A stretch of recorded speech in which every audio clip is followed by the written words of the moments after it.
E aí, galerinha do Tendência, aula de Biologia com a Prof. Ana Lia para o primeiro ano e o conteúdo Divisão Celular, Meiose, aula 2. Gente, na primeira aula a gente deu uma revisada sobre os conceitos de mitose, comparamos algumas coisas e vimos uma introduçãozinha de meiose. Essa aula 2 a gente vai entrar profundamente na meiose, mas eu fiz um esquema aqui para tu fazer no teu caderno bonitinho. O que acontece com a meiose, gente? Vou falar para vocês. Eu já te disse que a célula que é formada na meiose é o gameta e que pode ser o espermatozoide e o óvulo. E o que a gente sabe? Que os gametas sempre vão ser haploides, vão ter a metade do número de cromossomos. Por isso que tá representadinho aqui, ó, com a letrinha N. O que a gente vai dizer? Se a gente estivesse falando em número de cromossomos, podia ser de um gato, de um cachorro, de uma barata, de qualquer pessoa, de qualquer ser vivo, né? Mas se eu estivesse falando de um ser humano, esse 2N significa 46 cromossomos, perfeito? Esses 46 cromossomos, eles vão ser, quando forem divididos a metade, os espermatozoides e os óvulos terão 23 cromossomos. Isso a gente já viu nos vídeos anteriores, tá? Beleza, mas o que acontece numa meiose inteira? Acontece primeiramente, a célula tem um tamanho específico, ali a célula 2N46, e aí ela sofre o crescimento, ou seja, a intérfase, crescimento, e ela fica maior, porém 2N ainda com 46 cromossomos. Depois vai acontecer o processo de meiose 1, que está aqui escrito, a gente representa com a letrinha romana ali, com o númerozinho romano, meiose 1. Que é essa primeira divisão. Tem um cachorro latindo no fundo? É impressão sua? Não é, é o cachorro do vizinho, vocês me desculpem, tá? Isso se chama home office e as intempéries desta vida. Então, mas continuando aqui, ignorando o cão, acontece esse processo de meiose que a célula, ela tá lá, 2N grandona, se divide. Quando ela se divide, os 46 cromossomos desse 2N, 23 vem para cá, 23 vem para cá. E a meiose 1, por isso, é conhecida como um processo reducional. Eu tô escrevendo aqui reducional para tu ver, tá? Reducional, e muitas vezes é representado com R e um pontinho de exclamação porque está reduzindo o número de cromossomos. Mas, Analia, por que não acaba isso? O espermatozoide tem 23. Em uma ejaculação, o homem libera mais de 100 milhões de espermatozoides. Às vezes a média é 300 milhões de um homem normal, de um homem saudável. Então imagina, esse processo de produção ele tem que ser muito produtivo. Então, para aproveitar essa divisão, essa célula com 23 cromossomos entra numa segunda divisão, que é a meiose 2, que aqui está representada, que cada célulazinha N vai formar mais 2N para o total formar as 4 células haploides, as 4 células com 23 cromossomos. Por isso, meu amor, eu te digo, quando fica igual, se a gente chama de uma etapa equacional. Equação é aquela operação matemática que sempre tem um sinal de igual, né? Equacional. Então, eu posso dizer que a meiose 2 é uma etapa equacional e que ela é representada também pela letra E e um pontinho de exclamação. Olha que lindo, Analia! Gente, eu nunca pensei que eu ia aprender sobre essas coisas. Pois então, você está aprendendo super feliz, super contente, tá tudo certo, não é verdade? Não é verdade? E aí, agora, o que a gente tem que ver então, meus amorizinhos? Qual é o detalhe aqui que a gente está observando? A gente vai observar o seguinte, que a meiose... Tcharam! A meiose, ela vai ter o quê? Prometa a Ana telefonar. Aqui na meiose 1 vai ter prófase 1, metáfase 1, anáfase 1, telófase 1. Na meiose 2 vai ter prófase 2, metáfase 2, anáfase 2 e telófase 2. Isso é super importante, ok? A gente vai ver o que acontece em cada uma dessas etapas, em cada um desses eventos. Mas, antes da gente falar isso, outra coisa que eu preciso que tu saibas. Nos seres humanos, meus amores, nós temos nas suas células 2N, aqui, quantos cromossomos pela enésima vez? 46 cromossomos, perfeito? Perfeito, 46 cromossomos. E a gente sabe que esses 46 cromossomos, 23 vieram do nosso pai e 23 vieram da nossa mãe.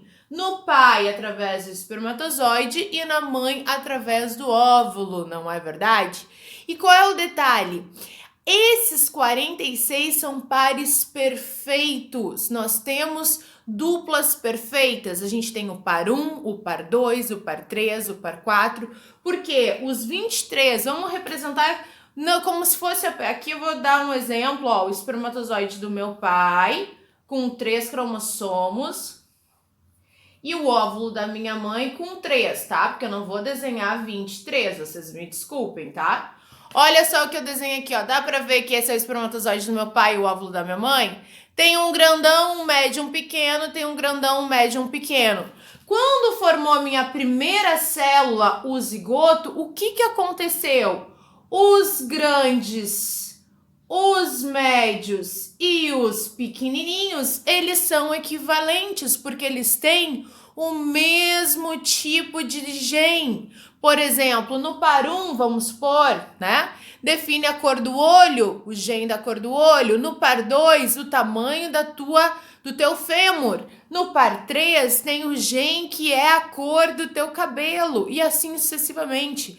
Cada par de genes define uma determinada característica. E a tua mãe e o teu pai te deram cada um que carregam, e aí pela lei da genética a gente sabe se vai sair com o gene do teu pai, com o gene da tua mãe, mas tu carrega os dois. Por isso que teu filho às vezes vai nascer com uma característica da tua mãe que tu não tens, porque tu carregou o gene, mas ele não foi expresso. Isso é super importante. E Analia, como que se chamam essas duplinhas perfeitas que se encontram lá nas minhas células? Primeiro na minha célula ovo, depois elas foram se multiplicando por mitose. Como que se chamam esses cromossomos com as mesmas características? Se chamam cromossomos homólogos. Anota aí, cromossomos homólogos. Cada duplinha dessas é uma dupla de cromossomos. Escrevendo aqui, tá? Já tô te mostrando. Cromossomos homólogos. Um minuto, ó. Cromossomos homólogos, cada duplinha dessas. Ou seja, quantos cromossomos homólogos, quantas duplas de cromossomos homólogos nós temos? 23 duplas. Por que isso é importante, Analia? Porque agora na meiose, esses cromossomos homólogos, eles não ficam de duplinhas perfeitas se a célula tá normal. Eles ficam todos lá espalhadões. Mas quando a gente for ter filhotinhos na divisão, quando formar os nossos espermatozoides, esses cromossomos homólogos, eles vão novamente se reencontrar para poder ter uma separação legal. A gente já vai ver isso nas próximas aulas. Então, o que a gente viu nessa aula? A meiose 1 e a meiose 2, que a meiose 1 ela é reducional e a meiose 2 equacional. E o que são cromossomos homólogos? São os 23 pares, 23 a gente recebeu do nosso pai, 23 a gente recebeu da nossa mãe, e nas nossas células somáticas nós vamos ter 46, ou seja, 23 duplinhas perfeitas. E essas 23 duplinhas é que se separarão quando formar os espermatozoides, beleza? Analia, vou dar até um pause aqui e te mostrar uma imagem, peraí. Olha a imagem que eu achei aqui pra ti, ó, que a gente já tinha visto, tem aí na tua apostila. Uma imagem do cariótipo humano, ou seja, eu não falei pra ti que nós temos 23 pares. Se eu pegar e olhar os 46 cromossomos de uma célula normal, uma célula somática do ser humano, eu vou enxergar esses 23 pares, tá? Só que eles ficam todos confusos, todos espalhados. Os cromossomos, os pares não ficam duplinha, apenas na hora da meiose que essas duplinhas se encontram.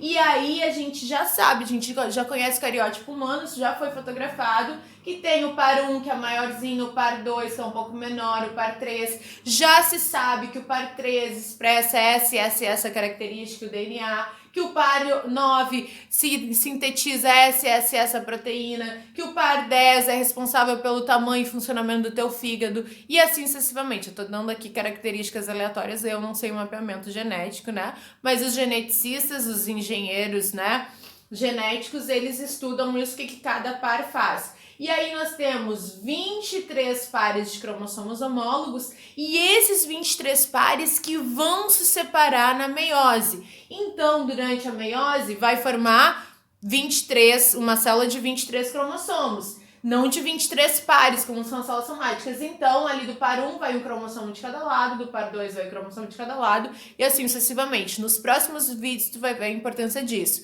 E lembrando, olhando esse cariótipo é de uma pessoa que tá tudo bem com ela, e o último par de cromossomos tem um X, tem um cromossomo de tamanho normal e um cotoquinho que é chamado de cromossomo Y. Cromossomo Y é só um cotoquinho. Então, eu deduzo que essa pessoa é do sexo masculino, porque o último par de cromossomos homólogos é composto pelo X e pelo Y. Se fosse dois X, seria uma mulher. Ok? Então, só para lembrar o que são cromossomos homólogos, porque essa informação vai ser bem importante agora no próximo vídeo sobre meiose. Beijo, vem comigo!